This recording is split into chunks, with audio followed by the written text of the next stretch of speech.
Esta manhã vamos falar sobre aprendendo a esperar em Deus, dentro do grande tema proposto, os benefícios das provações. Vamos ao profeta, vamos a Abacuque, capítulo 2, versículos de 1 a 3.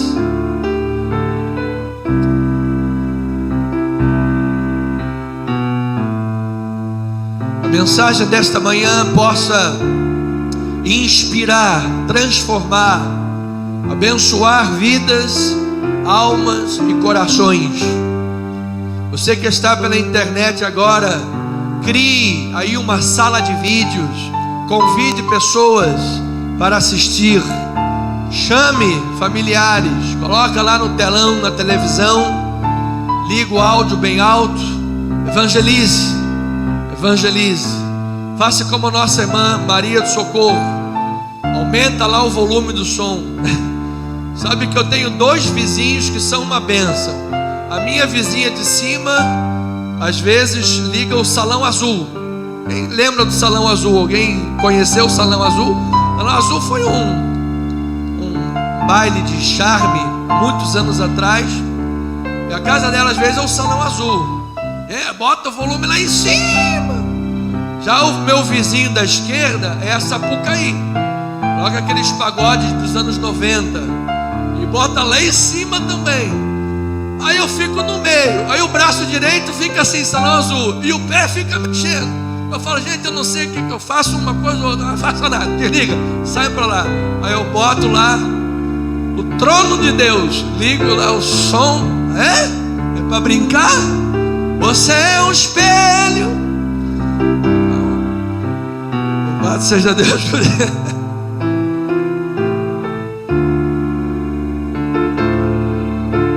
Muito alto.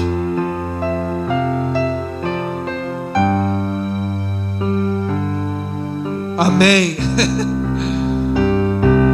Então você que está aí pela internet, coloca aí a sua televisão, aumenta um pouquinho o volume e vamos anunciar a palavra de Deus. Você está ouvindo em qualquer lugar deste mundo.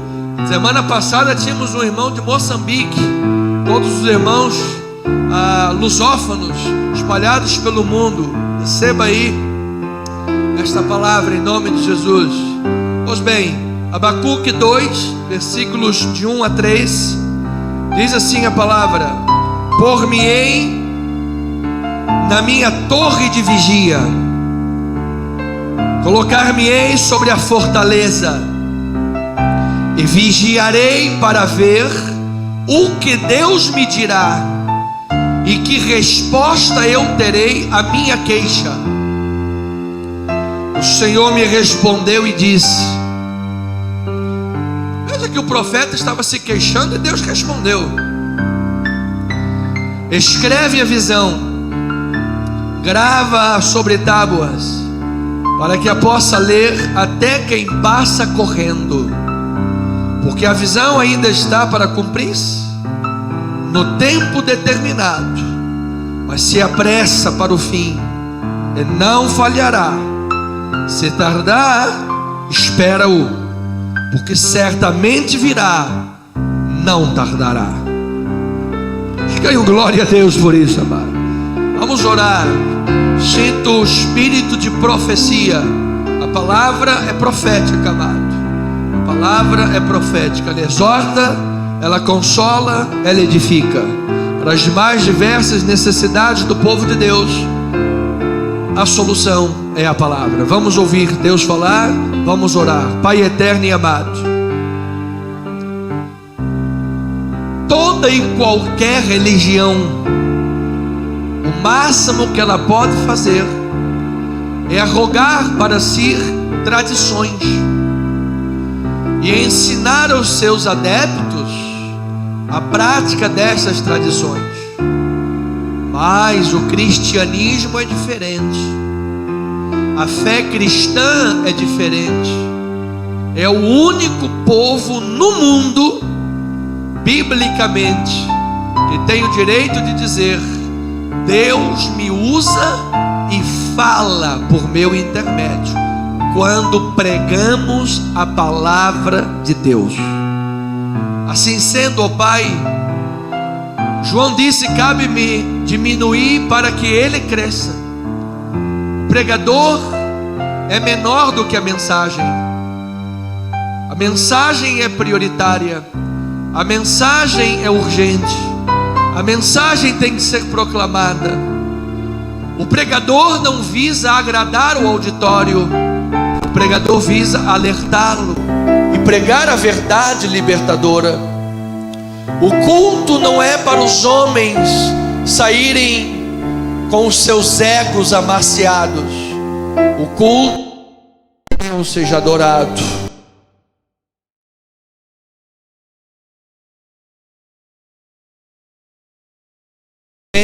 Como um servo de Deus, quiçá, como Paulo disse, o menor de todos os santos, aquele que tem tido um chamado episcopal para servir a obra do Senhor e ao anúncio deste evangelho em termos de homilia e pregações. Usa-me nesta hora, Pai, para que as pessoas que me ouvem neste momento possam ter confiabilidade de que não estão ouvindo meras opiniões, não estão ouvindo elucubrações de um coração humano que é falho como qualquer outro, mas que estão nesta hora ouvindo o texto bíblico por si, a exegese, a hermenêutica, a inspiração de Deus, a iluminação dos olhos, a revelação da palavra. Queremos, Pai, aprender a esperar em Ti como benefício das provações. Fala-nos em nome de Jesus. E o povo amado de Deus, a igreja de Cristo Jesus, diga amém, amém e amém. Muito obrigado, amada bispa, em nome de Jesus. Família amada, santos de Deus, preciosos em Cristo Jesus, aqueles que são eleitos por Deus antes da fundação do mundo, conhecidos, predestinados. Pois bem, nós temos assumido esta responsabilidade, esse compromisso de trazer para o altar da igreja instruções bíblicas para os dias maus, os dias da adversidade. Pois já entendemos que a vida não é feita apenas de dias claros, ensolarados, mas que também há dias escuros, há dias tenebrosos, dias maus.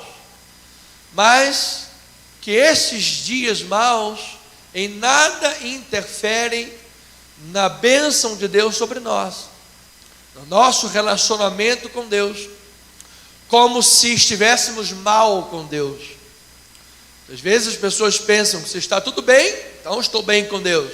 As coisas vão difíceis, então Deus não está comigo. Ao contrário, Deus está sempre conosco e Ele nos alertou sobre os dias maus que deveríamos enfrentá-los.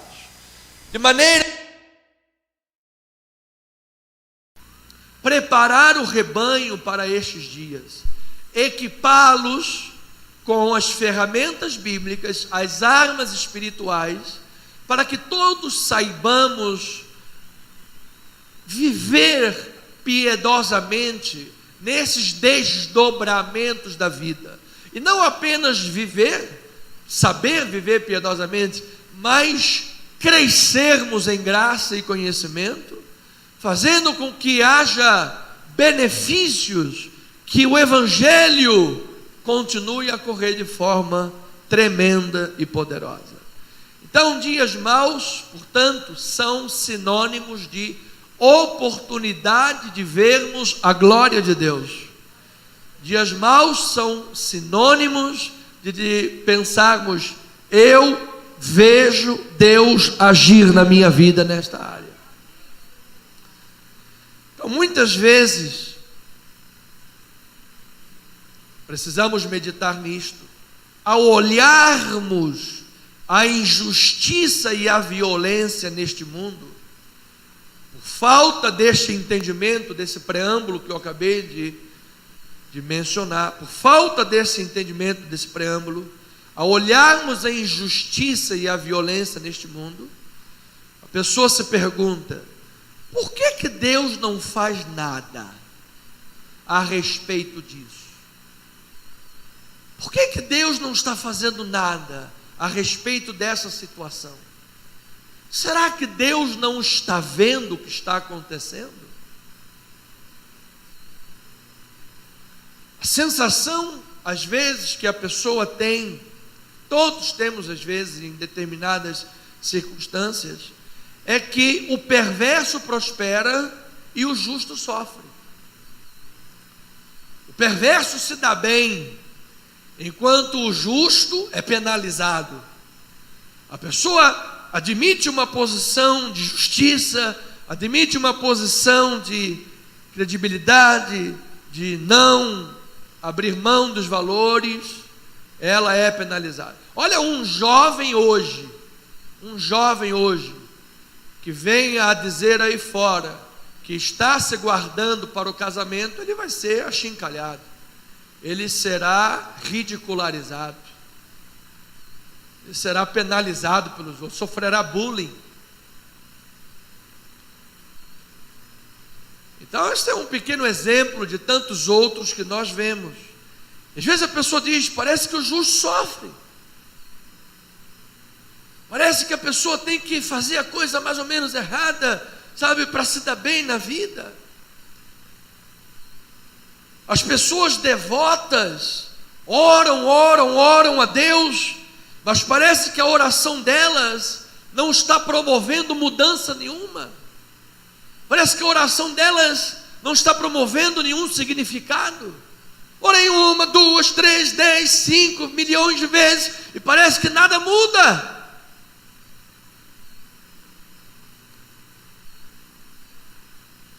Então nós precisamos nos levantar como mestres da palavra de Deus e instruir o povo de Deus acerca destas questões que são naturais.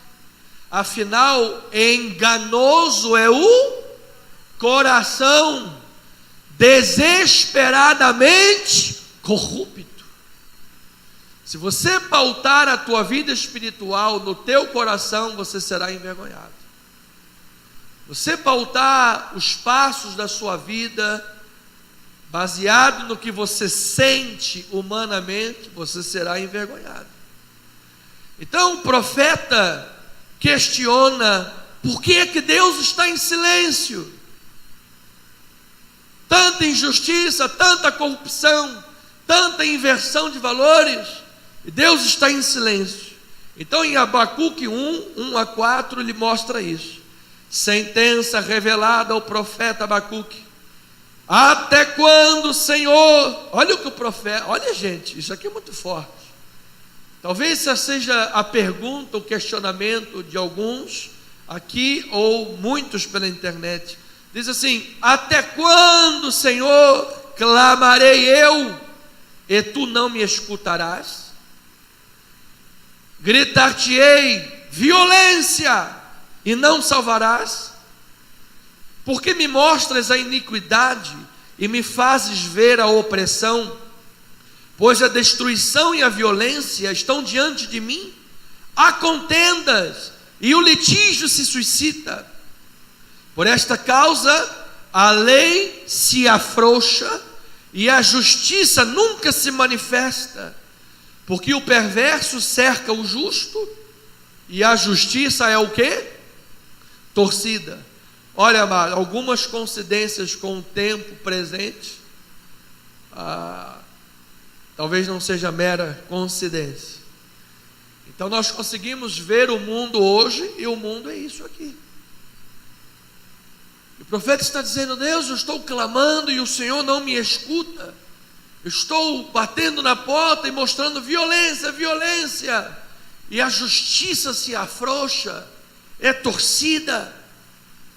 Então o profeta estava confuso. Olha a expressão que o bispo está usando.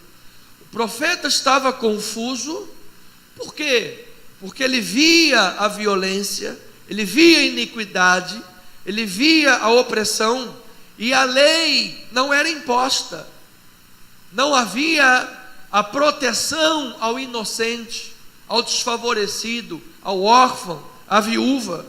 As cortes de então eram manipuladas por advogados corruptos, por juízes cruéis. A nação inteira sofria com a perversidade do governo e parecia que Deus não fazia nada sobre isso.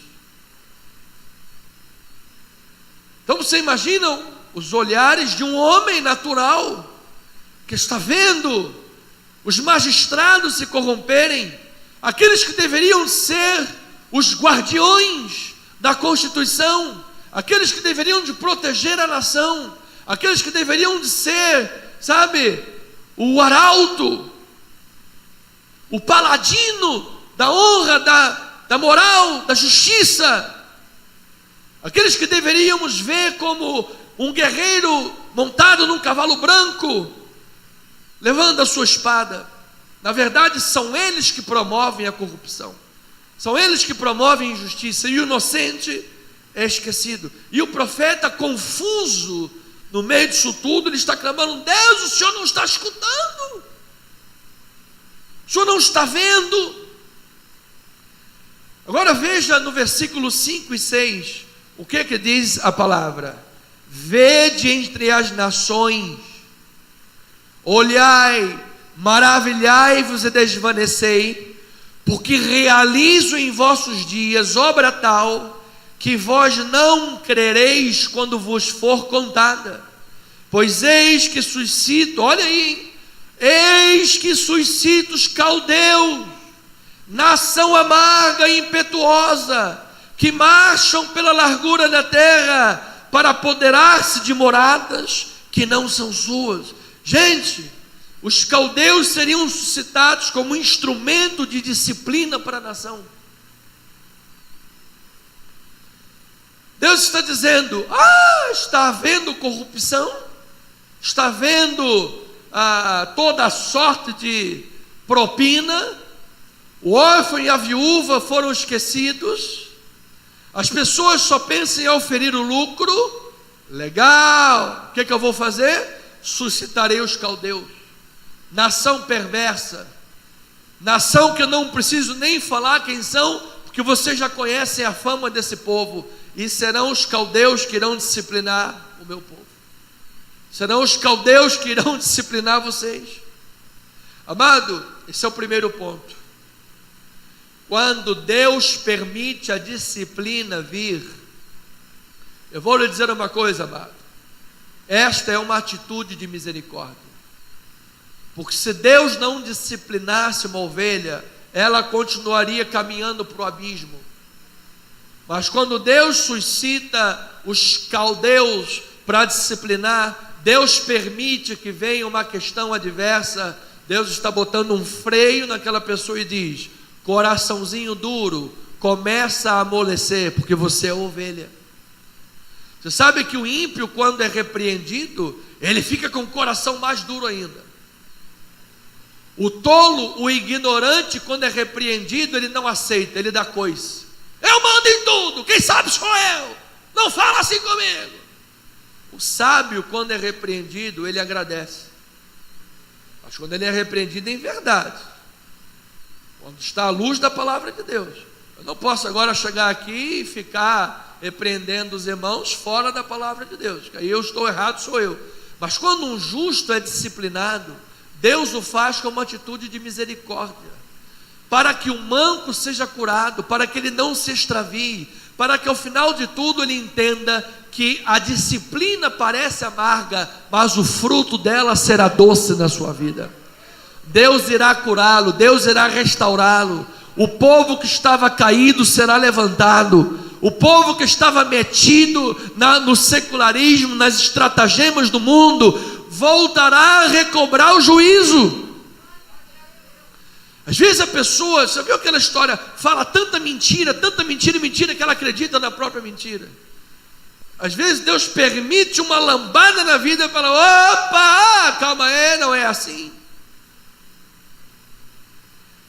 Então Deus suscitou a disciplina. Segundo lugar, amado, perceba comigo, como é verdadeiro como é verdadeiro que Deus opera em nosso mundo e nós não nos apercebemos disso.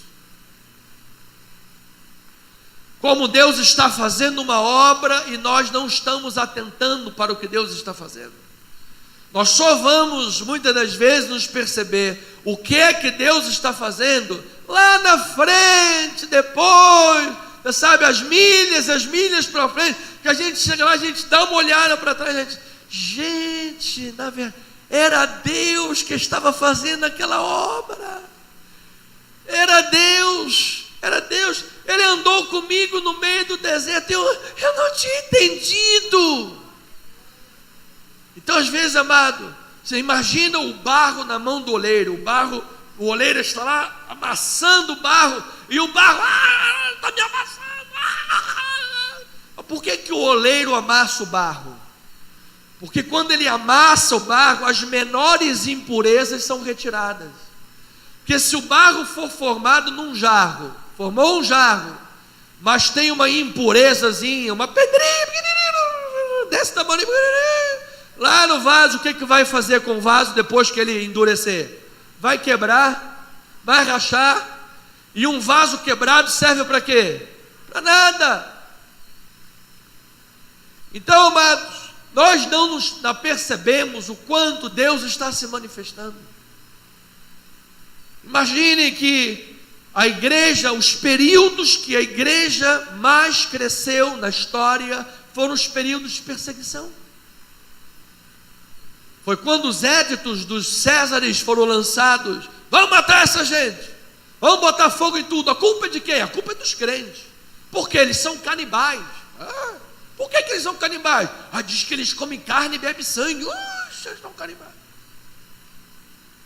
Fato, comemos carne e sangue. É o corpo de Cristo, o sangue de Cristo. É o pão e o vinho. Diga glória a Deus por isso.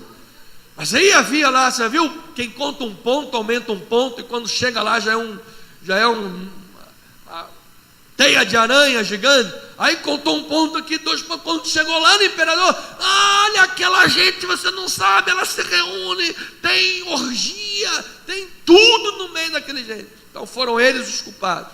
Vamos matar os crentes. Joga betume em cima, joga piche, bota fogo, tochas humanas de crentes para acender em Roma, joga para os leões. E parecia que a igreja estava sendo massacrada. Mas eu vou lhe dizer, amado, foi esta a semente da igreja, e hoje bilhões de pessoas podem ouvir que Jesus é o Senhor. Jesus é o Senhor. Então, família amada, Paulo diz assim: sabemos que todas as coisas cooperam para o bem daqueles que amam a Deus. Então a minha pergunta é: você duvida de Deus? Diga não, jamais, em nome de Jesus. Então é necessário começar a aprender e a dizer: Senhor, na tua soberania, na tua glória, tu és Deus sobre todas as coisas, tudo isso há de cooperar em nome de Jesus. Paulo ainda diz que a nossa leve e momentânea tribulação produz eterno peso de glória acima de toda comparação. Muitas das vezes nós não estamos no meio do sangue quente, nós não estamos aptos a analisar as coisas. Muitas vezes você precisa esperar passar a coisa, e somente aos olhos da história você vai olhar para saber analisar o que aconteceu. Assim é a vida, amado. Então, durante o deserto, durante a luta, ao invés de querer dar uma de doutor, de sábio, que sabe tudo sobre Deus, e Deus está na tua caixinha, porque Deus, para fazer alguma coisa, tem que pedir autorização para você fazer, é verdade? Afinal, você está quase lá no trono. Então, ao invés de querer mandar em Deus e saber de tudo, aprenda a esperar em Deus, porque certamente Deus sabe o que está fazendo na tua vida. Deus é soberano, amados. Veja o que aqui diz lá em Atos capítulo 13, versículo 36. Capítulo 13, versículo 36. Isto, homem. Diz assim a palavra: porque na verdade, tendo Davi servido a sua própria geração, conforme o desígnio de Deus, adormeceu, foi para junto de seus pais e viu corrupção. Porém aquele a quem Deus ressuscitou não viu corrupção, Jesus. Tomai, pois, irmãos, conhecimento de que se vos anuncia remissão de pecados por intermédio de Jesus, por intermédio deste, e por meio dele todo o que crê é justificado de todas as coisas, das quais vós não pudestes ser justificados pela lei de Moisés. Notai, pois, que não vos sobrevenha o que está dito nos profetas. Vou ler de novo o versículo 40. Notai, pois, que não vos sobrevenha o que está dito nos profetas. E o que está dito nos profetas? Vede, ó desprezadores, maravilhai-vos e desvanecei, porque realizo em vossos dias obra tal, que não crereis, se vou contar. Então o que o escritor está dizendo aqui? Gente, é muito triste quando Deus está fazendo uma obra muito grande. É muito triste quando Deus está preparando o terreno para uma obra muito grande. É muito triste quando o evangelho está sendo pregado genuinamente e a pessoa despreza os pequenos começos. A pessoa despreza o evangelho pregado. A pessoa despreza a obra de Deus porque ela não creu. Nós vimos lá que ele está, na verdade, repetindo Abacuque. Nós vimos lá: vede, maravilhais e desvaneceis, realize vosso dias obra tal que não crereis, se vou contar. Então ele repete, agora dizendo que estes que não crereis são desprezadores.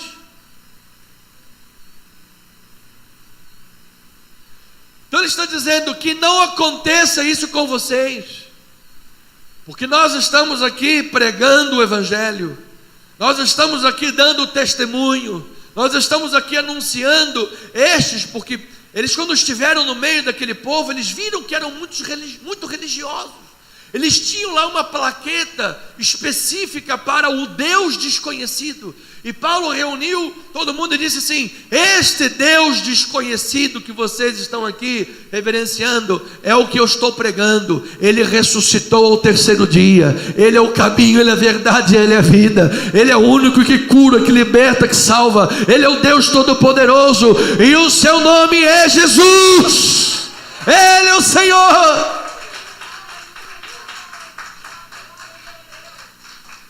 Diga glória a Deus.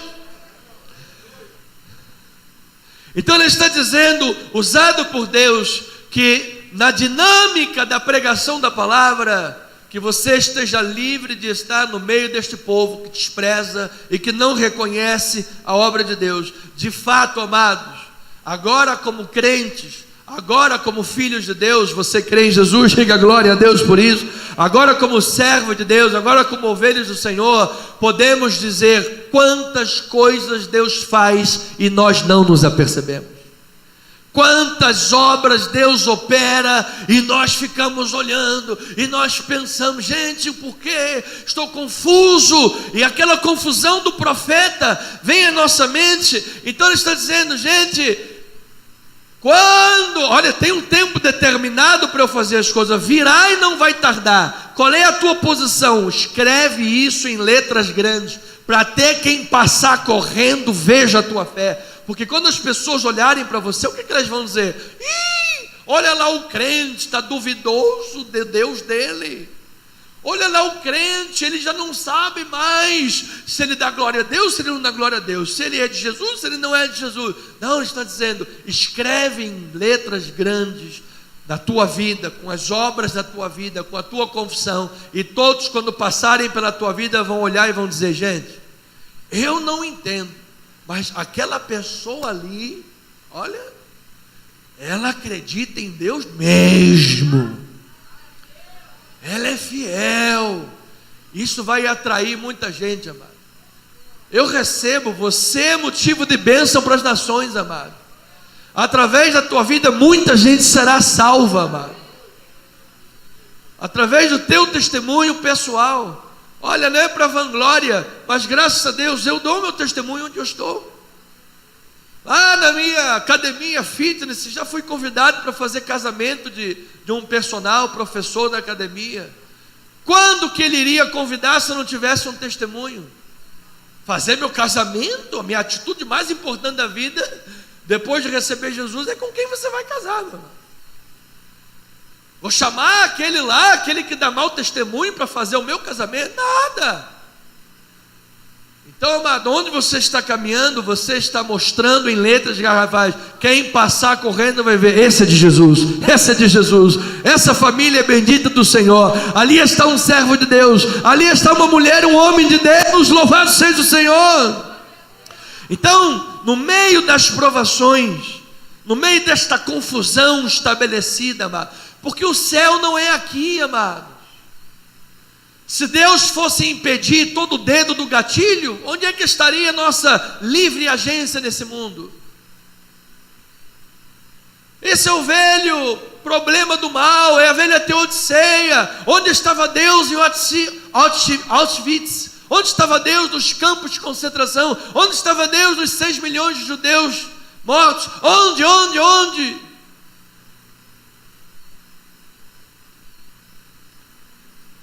Então no trono, no mesmo lugar que sempre esteve, no governo de todas as coisas, certamente. Então nas provações, não permita que a incredulidade domine o seu coração, amado. Não permita que o seu coração se torne petrificado, incrédulo. Quando as suas dificuldades superarem o seu entendimento humano, te deixarem perplexo com as situações à sua volta, entregue as suas queixas a Deus somente. Entregue as suas, como um pai, amado. Você sabe, eu gostei de uma expressão outro dia que ouvi de um cantor gospel das antigas, o Sérgio Lopes, poeta da música gospel.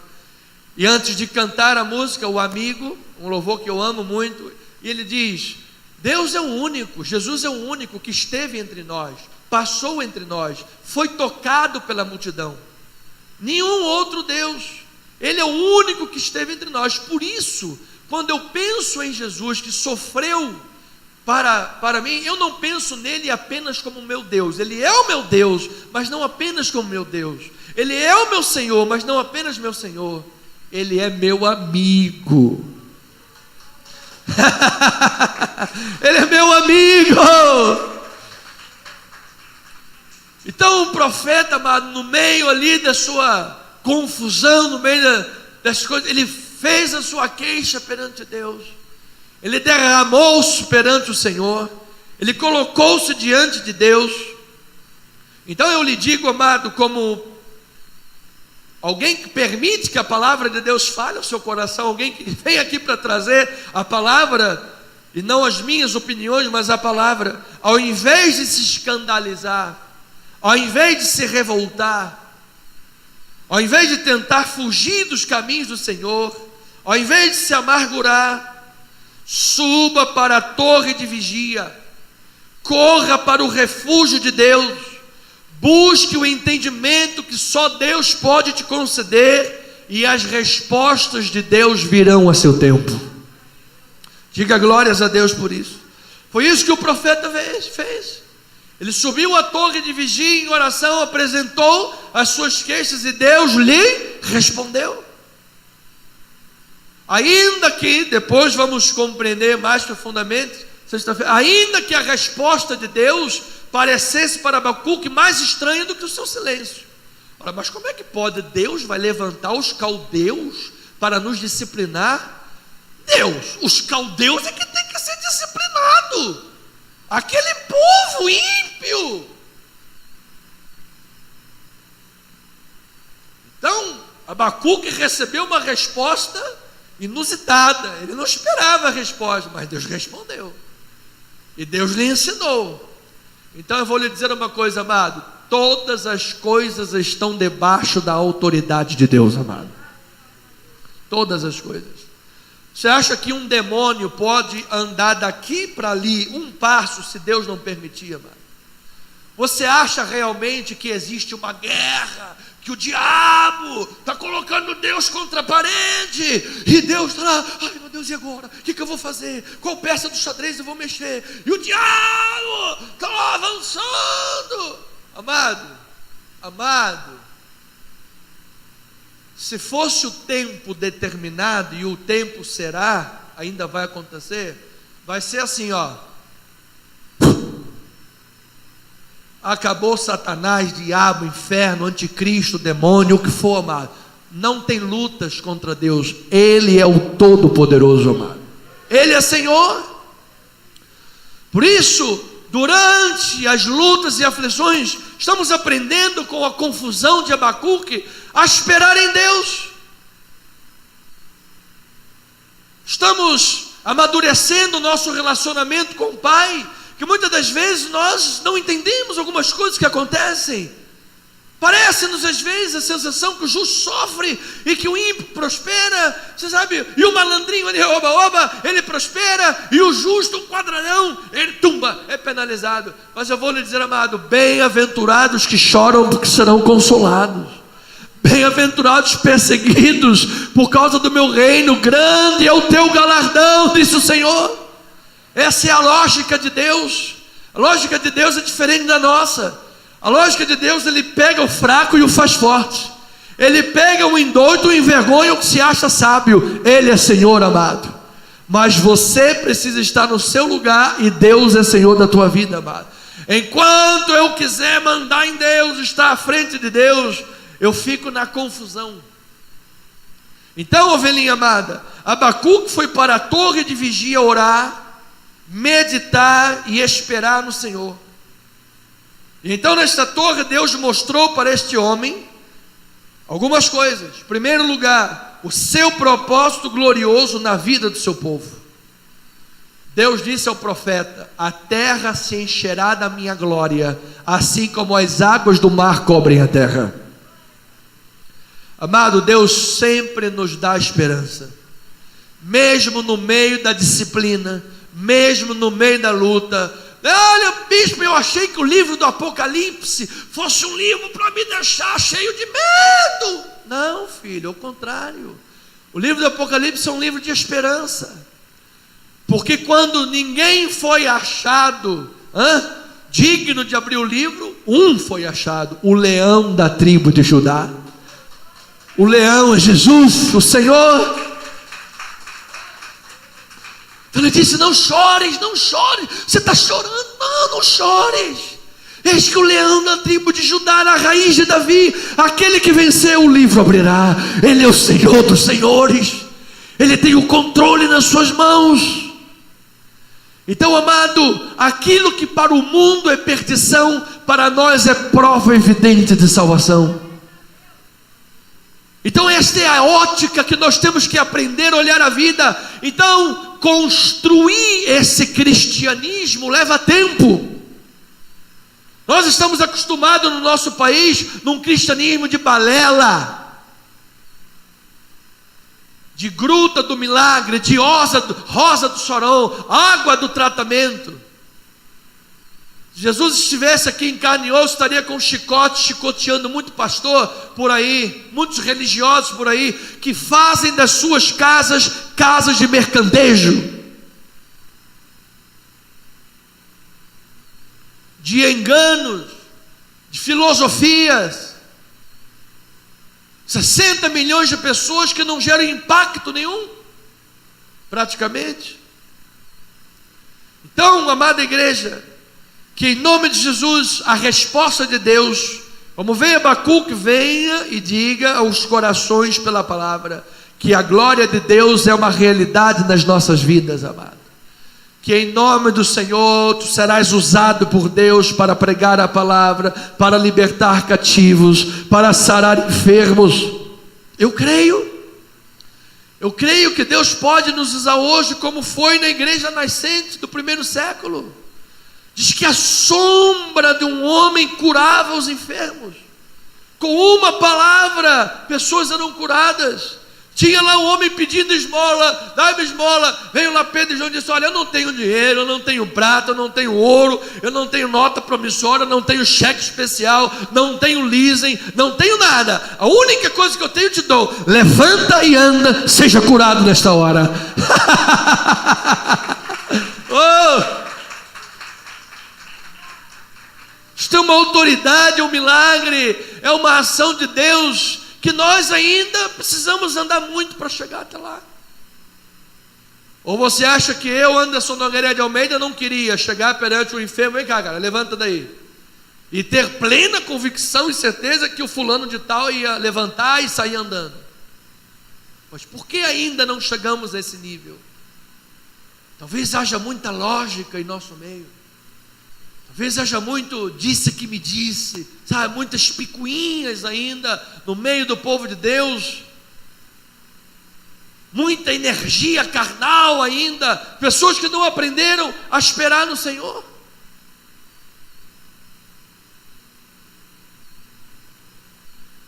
Depois Deus apresentou a Abacuque o julgamento inexorável dos ímpios. O que é um julgamento inexorável, bispo? Me explica, espiritualmente falando. Julgamento inexorável significa que você pode suplicar o quanto quiser, não haverá perdão. Há de com lágrimas buscar, não terá perdão. É um julgamento inexorável. E foi isto que Deus apresentou a Abacuque a respeito daqueles ímpios. Ele apresentou pelo menos 5 ais. Ele disse: ai dos que acumulam do que não é seu, ou seja, ganância e cobiça desenfreada.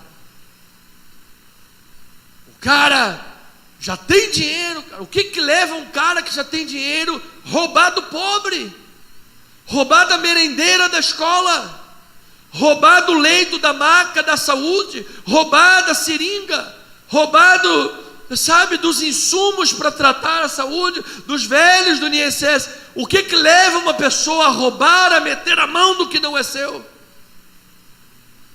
Haverá um julgamento inexorável por causa da ganância desenfreada. Ai daquele que cresce na vida de forma fraudulenta. Nos nossos dias chamaríamos isso de quê? Falsidade ideológica. É a pessoa que apresenta uma identidade que não tem para fins de ganhar vantagem sobre o outro.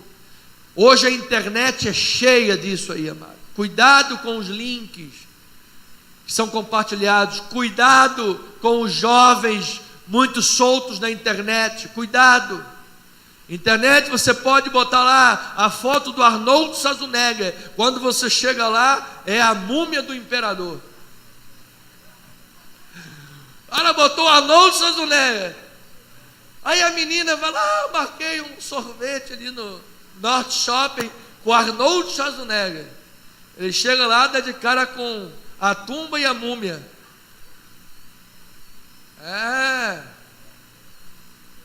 Aí o cara fala na hora: o meu encontro eu marquei com a Gisele Bündchen. Aí a Gisele Bündchen tira os cílios. Ele: opa. Aí a Gisele Bündchen tira aquele marcador dos lábios, aí a boca cai. Aí a Gisele Bündchen tira as maquiagens, as espinhas pulam para fora. Aí a Gisele Bündchen tira assim, aí cai a barriga, vai lá embaixo no pé. Eu falei: isso aí é a Gisele Bündchen ou a Gisele Bitoneira? O que aconteceu? Olha aí, ó. E paga com juros depois. Então, mano, falsidade ideológica é o que nós mais vemos. Terceiro lugar, ele disse: ai daqueles que têm sangue nas mãos e se fundamenta sobre a iniquidade. Código penal, não me lembro o código, mas eu sei que é latrocínio, é roubo seguido de morte. Ai daqueles que têm sangue nas mãos. Pessoa, gente, enriquecer. Nós vimos o que aconteceu com o nosso estado há poucos anos atrás. Hoje fulano de tal está lá na cadeia.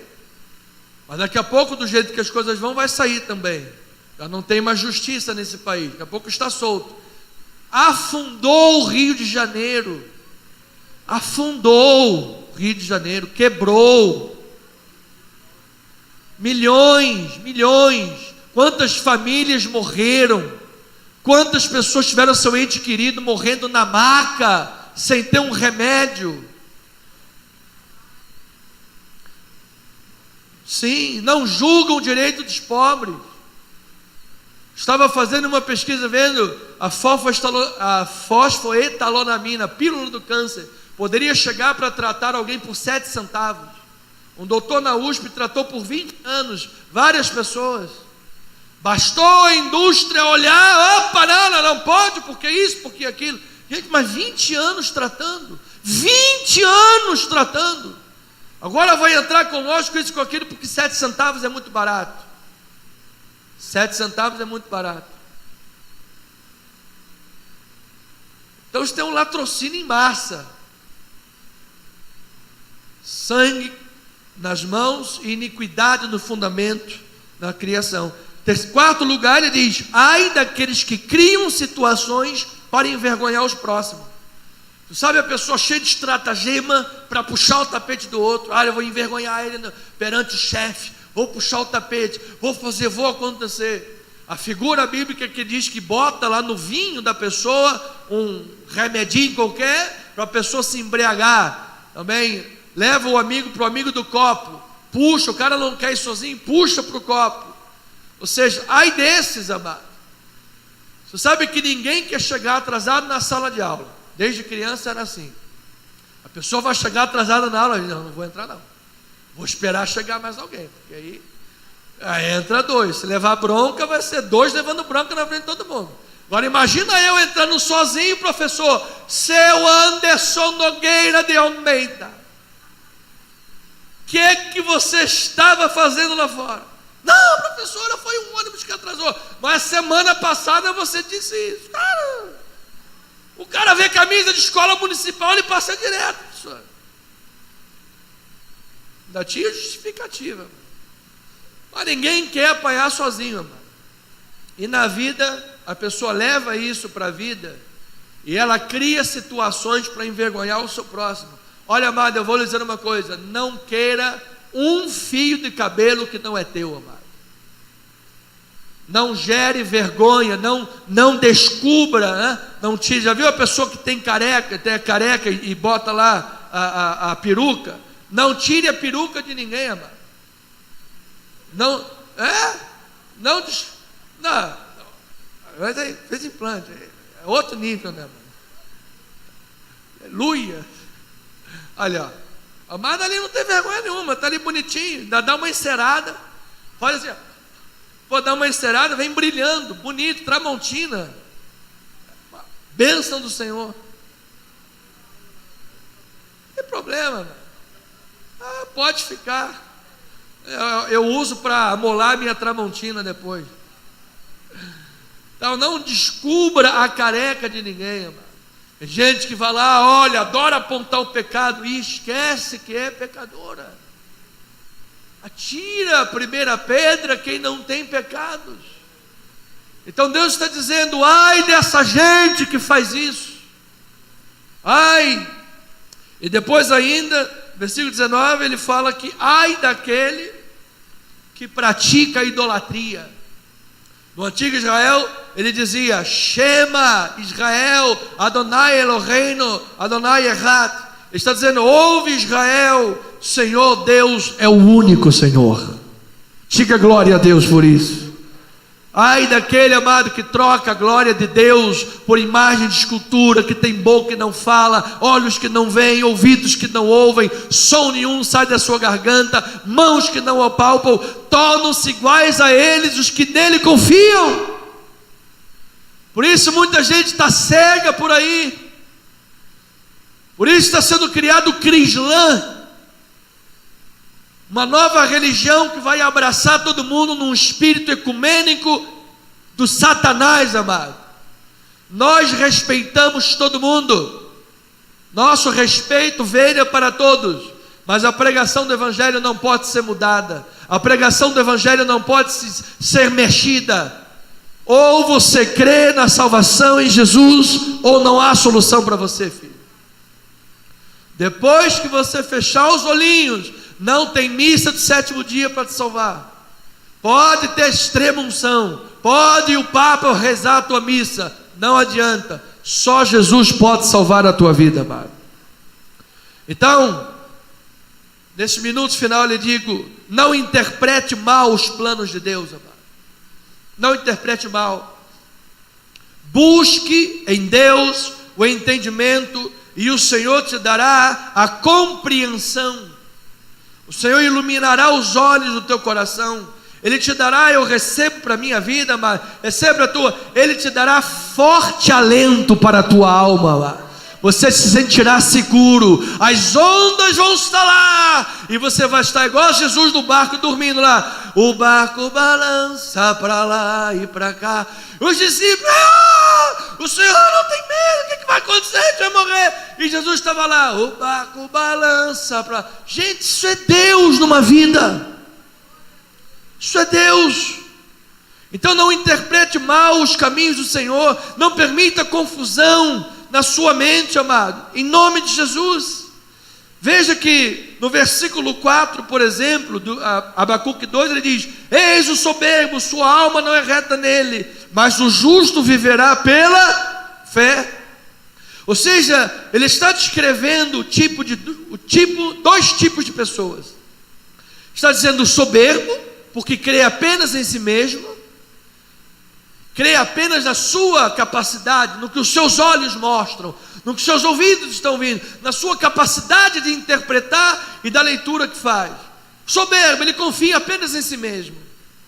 E está falando do justo, que é aquele que acima de todas as coisas confia no Senhor.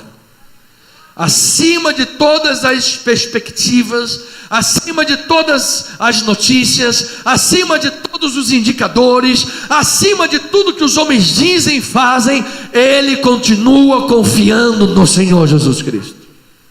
O justo viverá pela fé. Por isso, na oração, ou a pessoa é o publicano ou o fariseu. Olha a atitude que nós temos diante de Deus, amado. Apresentar a nossa oração e dizer: Senhor, Tu és o Deus soberano. Estou aqui na minha torre de vigia, meditando em oração. Senhor, eu quero de Ti o entendimento. Diga amém por isto. Esta é a nossa posição. Então, o fruto, amado, daquele que crê só em si, significa que ele é incrédulo para as coisas de Deus. Ele é incrédulo para a resposta que vem de Deus. Ele é incrédulo para a ação que vem de Deus. E o fruto da incredulidade das nações, Deus mostrou a Abacuque quais são os frutos: opressão, injustiça, iniquidade, práticas ilícitas, o caos político, o caos social, o caos econômico, o caos espiritual. Fruto de uma nação cujo coração havia se petrificado.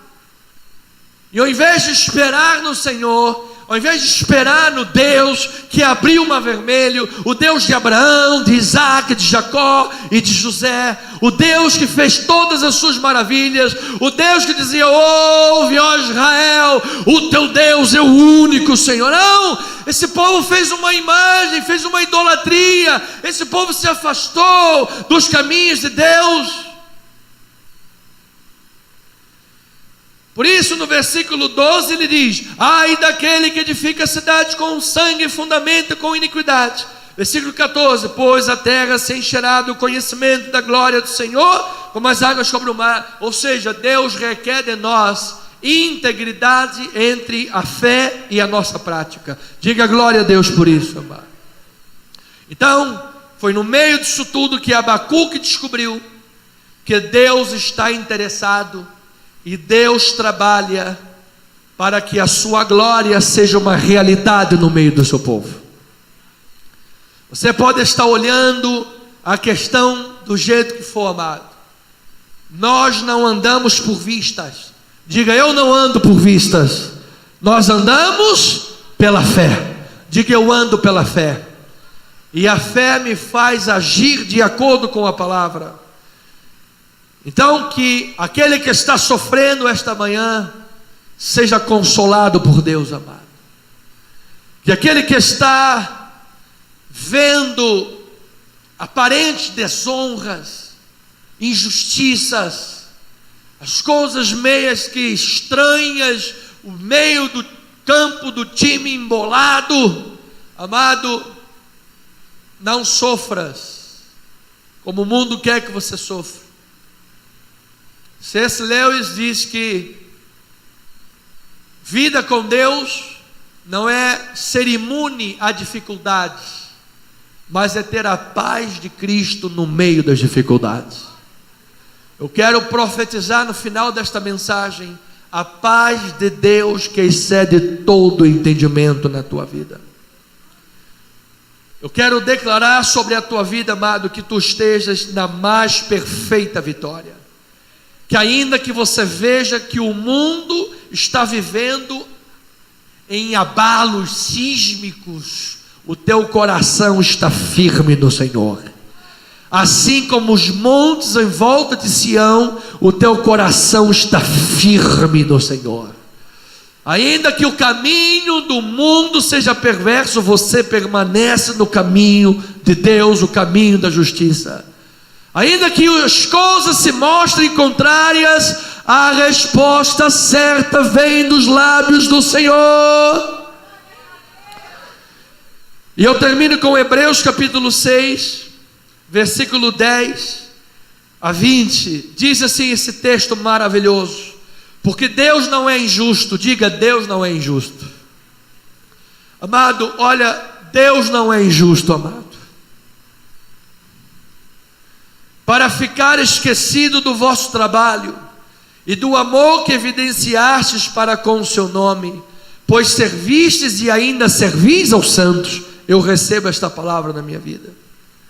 Desejamos, porém, continue cada um de vós mostrando até o fim a mesma diligência para a plena certeza da esperança. Olha, amado, você continua sendo um instrumento de Deus nessa terra,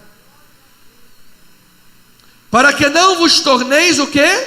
Indolentes, mas imitadores daqueles que pela fé e pela longanimidade herdam as promessas. Você está esperando no Senhor, amado?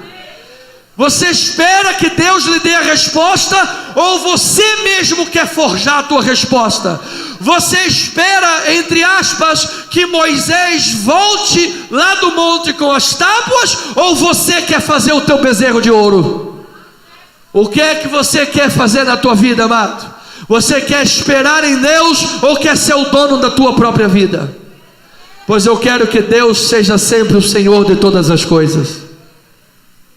E aí ele diz: pois quando Deus fez a promessa a Abraão, visto que não tinha ninguém superior a quem jurar, jurou por si mesmo dizendo: certamente te abençoarei e te multiplicarei. E assim, depois de esperar com paciência, obteve Abraão o quê? A promessa. Pois os homens juram pelo que lhes é superior, e o juramento, servindo de garantia para eles, é o fim de toda contenda. Por isso Deus, quando quis mostrar mais firmemente aos herdeiros da promessa a imutabilidade do seu propósito, se interpôs com juramento, para que mediante duas coisas imutáveis, nas quais é impossível que Deus minta, forte alento tenhamos nós que já corremos para o refúgio, a fim de lançar mão da esperança proposta, a qual temos por âncora da alma, segura e firme, que penetra além do véu, onde Jesus sacramentou, amado, assinou e selou com seu sangue, como precursor, entrou por nós, tendo se tornado sumo sacerdote para sempre, segundo a ordem de Melquisedeque. Olha, amado, Jesus está intercedendo por você esta manhã. Jesus abriu o caminho para que você possa adentrar no lugar santo dos santos. Jesus abriu o caminho da oração, amado. Se Abacuque estava na torre da vigia, você está na sala do trono, diante do rei. Se Abacuque tinha uma perspectiva de estar diante de Deus, você, amado, tem Jesus Cristo que abriu o caminho e te coloca diante do trono da graça de Deus. Então persevere na oração, seja abundante na oração, continue meditando na vida espiritual, continue meditando na palavra de Deus, continue buscando o entendimento das coisas que vêm de Deus, continue exercitando o seu chamado, e assim como foi Abraão, pai na fé, depois de esperar com paciência, tu herdarás muitas promessas, amado. Mas antes da promessa tem o aprendizado, antes da promessa tem a lição. Deus não vai dar um Rolex de ouro para uma criança de 4 anos de idade, que ela vai pegar o Rolex e vai dar um bico pensando que é uma bola de futebol, não vai dar valor. Mas se você souber esperar em Deus, se você souber orar a Deus com perseverança, se você aprender a esperar no Senhor, e te colocares na torre de vigia, na sala de oração, certamente, amado, o que te parece injusto vai cooperar para o teu bem. O que te parece ser o ganho dos ímpios será o julgamento inexorável dos mesmos. E na final das contas você vai dizer: eu nunca seria feliz se tivesse a prosperidade que o ímpio teve da forma como conseguiu. Eu nunca seria feliz se tivesse prosperidade com sangue nas mãos. Eu nunca seria feliz se tivesse honra na minha vida, tendo meu fundamento ganância desenfreada e a morte dos inocentes. Eu nunca seria um homem realizado ou feliz se agisse como aqueles ímpios. Logo, eu já sou abençoado. Cristo já me abençoou, Cristo já me libertou. Mais vale um bocado de hortaliças do que fracas e pequenas, do que carnes gordas e contendas. Diga glória a Deus por isso. Quem sabe você estava aí buscando, sabe aquela Wagyu, picanha Wagyu? Sabe quanto é o quilo da picanha Wagyu? Mais barata, R$200. A mediana, 1.500. Às vezes você estava esperando aí a picanha Wagyu, daqueles bois que vivem recebendo massagem do sheik lá do Japão. Recebe massagem. Eu não quero. Eu prefiro esta picanha. Esta aqui é a melhor, amado. Com todo respeito à palavra de Deus, mas esse é o melhor alimento que nós poderíamos ter. Não há melhor. Não busque trilhar o caminho dos ímpios. Continue na torre de vigia. Aprenda a esperar em Deus. Não invejes o ímpio que prospera em teu caminho. Agrada-te do Senhor. Confia nele. E o mais ele fará. Que assim seja, assim diz o Senhor. Vamos louvar a Deus.